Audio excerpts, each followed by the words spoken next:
Welcome to Whispers of the White House, a Wisdom of with Dr. Wisdom presentation.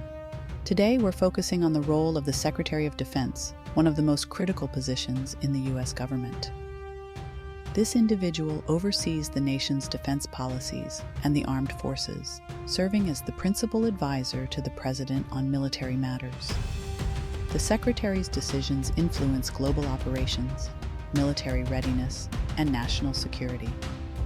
In this episode, we'll explore who currently holds the position, President-elect Trump's nominee, and whether other potential candidates should be considered. As always, we approach this analysis with fairness and impartiality, aiming to provide a clear understanding of these influential figures and their qualifications. Lloyd James Austin III, born on August 8, 1953, in Mobile, Alabama, is the current U.S. Secretary of Defense and a retired four-star Army general. Austin graduated from the U.S. Military Academy at West Point in 1975, later earning a Master of Arts in Counselor Education from Auburn University and an MBA from Webster University. In January 2021, he made history as the first African American to serve as Secretary of Defense. Throughout his 41-year military career, Austin held several critical leadership positions. As Commander of U.S. Central Command, CENTCOM, from 2013 to 2016, he oversaw military operations in the Middle East, including efforts to combat ISIS. He also served as Vice Chief of Staff of the Army and Commander of U.S. forces in Iraq, where he led the transition of security responsibilities to Iraqi forces. As Secretary, Austin has focused on modernizing the military, addressing global security challenges, and promoting diversity within the armed forces. However, his tenure has not been without controversy. In January 2024, Austin faced criticism for not promptly informing the White House and Congress about his hospitalization, leading to an investigation by the Pentagon's Inspector General. Despite this, Austin remains a highly respected figure in military and defense circles.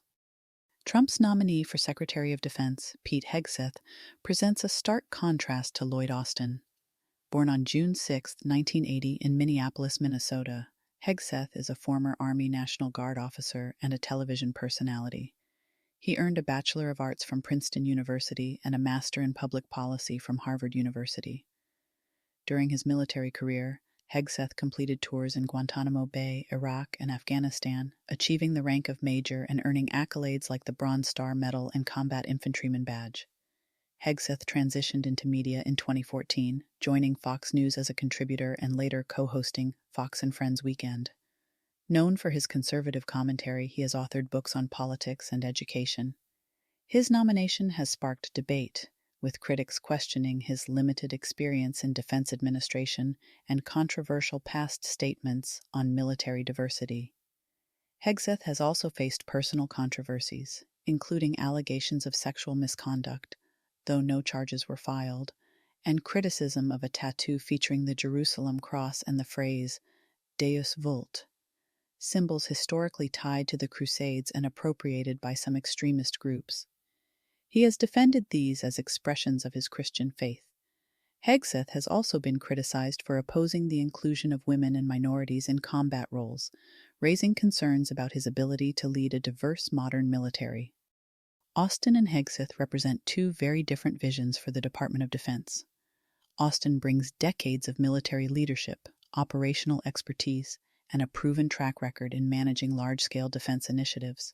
His tenure demonstrates a focus on modernization and inclusivity, though questions about civilian control over the military and isolated controversies persist. Hegseth, on the other hand, offers a more ideological and media-savvy approach. While his combat experience and public persona appeal to certain audiences, his lack of high-level defense administrative experience and divisive views on diversity raise concerns about his suitability for the role. Is Pete Hegseth the best choice for Secretary of Defense, or are there other qualified candidates who could better serve the nation's defense needs? These are the questions we must grapple with as we assess what's at stake for the future of the U.S. military. I am not Pete's biggest fan, but if he does, in fact, become the Secretary of Defense, I can only hope that he changes my opinion of him and makes me a fan. Other potential alternatives, several candidates have been suggested, including Senator Tom Cotton, a U.S. Army veteran with service in Iraq and Afghanistan, and Representative Mike Rogers, chairman of the House Armed Services Committee. These candidates bring diverse qualifications and experiences, offering Trump various options to fill this critical position. In our next episode of Whispers of the White House, we'll explore the role of the Attorney General and the nominees vying for this crucial position. Stay tuned as we continue to unravel the stories behind the power